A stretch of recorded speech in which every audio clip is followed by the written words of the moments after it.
നിയുക്ത കെപിസിസി അധ്യക്ഷൻ അഡ്വക്കേറ്റ് സണ്ണി ജോസഫ് കെ കരുണാകരന്റെ സ്മൃതി മണ്ഡപത്തിലും ഉമ്മൻചാണ്ടിയുടെ കല്ലറയിലും എത്തി പൂക്കൾ അർപ്പിച്ചു. തൃശൂർ പൂങ്കുന്നം മുരളി മന്ദിരത്തിൽ ഷാഫി പറമ്പിൽ, PC വിശ്വനാഥ്, AP അനിൽകുമാർ എന്നിവർക്കൊപ്പമാണ് സണ്ണി ജോസഫ് എത്തിയത്. കെ കരുണാകരന്റെ ഓർമ്മ തനിക്കെന്നും ശക്തിയാണെന്ന് സണ്ണി ജോസഫ് പറഞ്ഞു. പിന്നീട് പുതുപ്പള്ളിയിലെത്തി ഉമ്മൻചാണ്ടിയുടെ കല്ലറയ്ക്ക് മുന്നിലും പ്രാർത്ഥിച്ചു. ഉമ്മൻചാണ്ടിയെ പോലെ നന്മയുടെ പാതയിൽ ജനസേവനം നടത്തുമെന്നും സണ്ണി ജോസഫ്.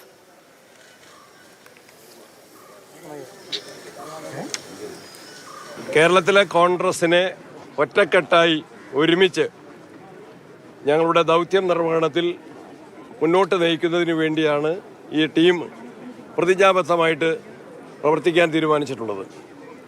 അതിന് ഊർജം ലഭിക്കുന്നതിന് വേണ്ടിയാണ് രാവിലെ തന്നെ ബഹുമാനനായ ലീഡർ ശ്രീ കെ കരുണാകരൻ്റെ തൃശ്ശൂരിലെ സ്മൃതി മണ്ഡപത്തിലും പ്രിയപ്പെട്ട ഉമ്മൻചാണ്ടിയുടെ പുതുപ്പള്ളിയിലെ